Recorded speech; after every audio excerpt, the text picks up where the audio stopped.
तर मित्रांनो हे बघा हे आपलं क्राऊड हे काय माहिती मेन खोड आहे इथंच असं वाटतंय वडाचं झाड इथं आम्ही खूप एन्जॉय केलेलं आहे. एकंदरीत खूप मजा आली. आम्ही आज जे काही सकाळ दिवसभर काम केलं ते आम्ही आज इथं फिरण्यासाठी आलो होतो. इकडं मंदिर आहे देवाचं नाव मंदिर बघू शकता तुम्हाला सगळं दाखवतोय. खूप एन्जॉय केला खूप काही केला खूप काही मजा आणि आम्हाला खूप काही सगळं बाकीचे आबाई सर आहेत त्यांच्यासोबत आपण संवाद साधूच. हा बा हे बघू शकता आमच्या आबाई सर थोडं तुमच्या प्रतिक्रिया मांडा आज दिवसभरातल्या.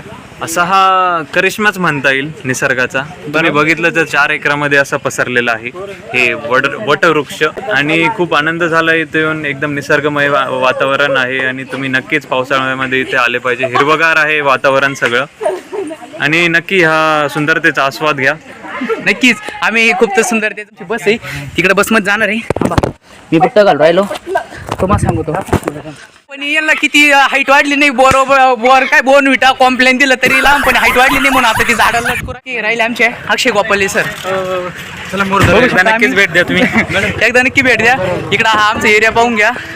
खूप एन्जॉय केला खूप. एक तुम्हाला दाखवतो भगवंत महाबाबा महावृक्ष ट्रस्ट पेमगिरी तालुका संगमनेर जिल्हा अहमदनगर जाकंत बाबा देवस्थान. खूप मजा आली आणि आज खूप सारा एन्जॉय केला. धन्यवाद. चला परत भेटू. Bye bye.